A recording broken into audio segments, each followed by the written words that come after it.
Hello and welcome to the Real Estate Minute. I'm your host, Ivan Estrada with Ivan Estrada Properties at Douglas Elliman. And in this episode, I'm giving you the 3 major red flags to look for during a general inspection. That's water intrusion, that's electrical, and also structural issues. So the Real Estate Minute is going to work like this. There are 3 segments, 1 minute each, 3 minutes total. Let the Real Estate Minute begin. These 3 inspections can save you over $100,000 in future repairs. One of the major red flags during a general inspection are structural issues. But how would you know? Well, there's 3 different types of inspectors you would call. The first one is a foundation inspector. A foundation inspector will be able to go into the crawl space to look for any cracks or uneasiness in the foundation.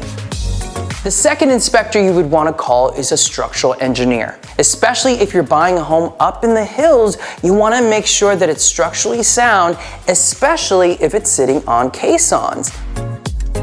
And the last inspector, yes, you guessed it, is a roof inspector. A roof inspector will be able to give you a thorough inspection so that way you know what it would cost to keep you from a major problem down the road.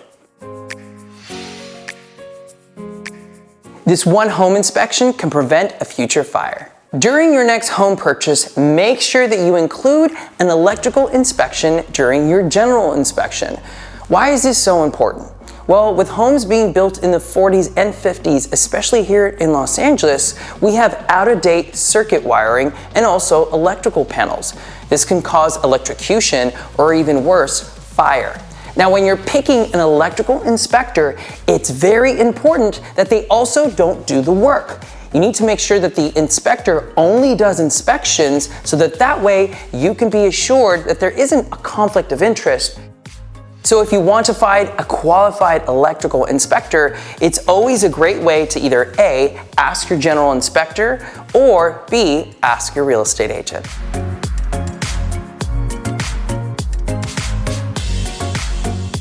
This inspection can help you save thousands during the next rainy season. The biggest concern for any home buyer is mold. Now, how do you know if you have mold issues? Well, 1, it's apparent. You have staining on the floor, ceiling, or walls. It could appear brown or black. But to really make sure, it's time for a mold inspection.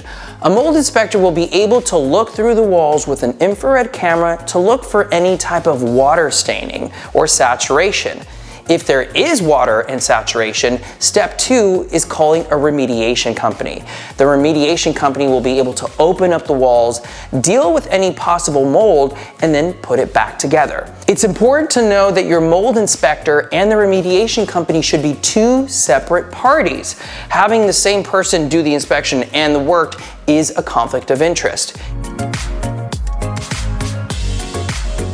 Thank you so much for watching the Real Estate Minute for the month of September. I hope I was able to give you some insight on what to look out for in your next home inspection. Now, don't forget to follow me on social media. I am your host, Ivan Estrada with Ivan Estrada Properties at Douglas Elliman, and I'll see you next time.